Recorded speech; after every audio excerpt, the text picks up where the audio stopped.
How is the curriculum, the English curriculum, presented in the PRONI program, the PRONI guide? It has very specific characteristics, well, basically two, that have to be kept in mind when planning our classes, when preparing the materials we're going to be using for teaching, when planning or considering evaluation or assessment.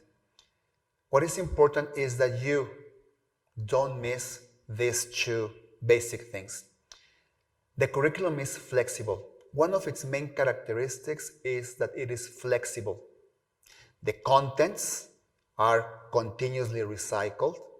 It's not going to be seeing one thing once and never seeing it again. No, we have to understand, and we have to help our students understand that many times the different learning objects, the different pieces of content are going to be continuously recycled. They can be seen once and then twice and then another time along the basic education development. So they have to understand that once they see something, they have to be ready to use it again once more. We don't know necessarily when, but they will do it. The second thing is that these contents are designed to be adaptable and flexible. They have to be adapted to their needs, to their very specific learning needs. Okay? It doesn't mean that you have to teach something in one way and one way only. You may adapt what you have to be taught to the environment, to the cultural background, to the situation, to the circumstances. You are free to do so, and you must do so. Not because the book you are using teaches you to teach something particularly in a particular way, you have to stick to it. You have the freedom of choosing how to best adapt what you have to teach. Of course, never missing what the specific learning outcome objective for that particular lesson is. What you choose, the way you choose to teach it, is up to you. That's the quality or the characteristic of flexibility. The second characteristic is openness. Open to what?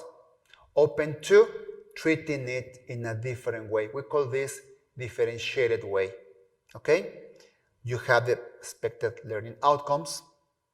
What you can do is to adapt, okay? To adapt learning outcomes to students' abilities, to students' competence, to students' abilities for progressing, etc.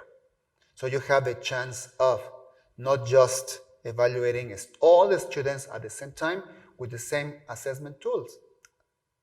You can use continuous assessment, you can use assessment for learning, but the important thing is that what you do helps students have a clear evidence of their achievement according to their own abilities.